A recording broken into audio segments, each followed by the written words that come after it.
പിള്ളേച്ച ഇതാ വഴിയല്ലേ?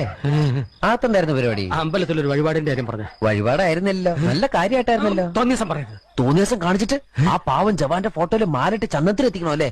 പുരുഷേട്ടനെങ്ങാനും അറിഞ്ഞാ പിള്ളേച്ചന്റെ ഫോട്ടോയില് മാലിട്ട് ചന്ദനത്തിലെത്തിക്കേണ്ടി വരും. വെടി വെച്ച് ചതറിക്കും. നാട്ടുകാരെ വിളിച്ചു കൂട്ടിട്ട് മോൻ എന്ത് കിട്ടും? എനിക്കൊന്നും കിട്ടില്ല, പിള്ളേച്ചന് കിട്ടും. നല്ല അസല് പൊതുക്ക്. വലിയ നിലവിലുള്ള ആളല്ലേ, എല്ലാരും ഒന്ന് അറിയട്ടെ എന്ന്. നീ എന്റെ മാനം കളയരുത്. നിനക്ക് എന്ത് വേണേലും ഞാൻ തരാം. എന്ത് തരും? എന്ത് വേണം? അച്ഛന്റെ കയ്യിൽ നിന്ന് കള്ളക്കണക്കെഴുതി വാങ്ങിച്ച കുരുടിമുക്കിൽ 25 സെന്റ് സ്ഥലം. അയ്യോ മാധവ, അത് അതെ എഴുതി തരൊന്നും വേണ്ട. അവിടെ എത്തണം, എനിക്ക് വിത്തിറക്കണം. അതെന്റെ ഒരു മോഹം. ഞാൻ പടവലം ഇട്ടിരിക്കുക. ആയിക്കോട്ടെ, അത് വിറ്റ് കഴിഞ്ഞാൽ എനിക്ക് വിത്തിറക്കാലോ. ഇറക്കാം. ഉറപ്പാടാം. പോകാൻ വരട്ടെ. ഇതൊക്കെ മറക്കാതിരിക്കാൻ ഞാനൊന്നും കൂടെ തന്നാലോ? വേണ്ട, ആരും കാണൂല. വേണ്ടെന്നേ. എന്നാ ചാടിക്കോ മോനെ. ഇന്ന് നീ അവിടെ കക്കാൻ കയറരുത്. ഇന്ന് അവിടുന്ന് എന്തെങ്കിലും പോയാൽ നാളെ എന്റെ തലയിലാവും. ഓ, എന്നാ മറ്റന്നാ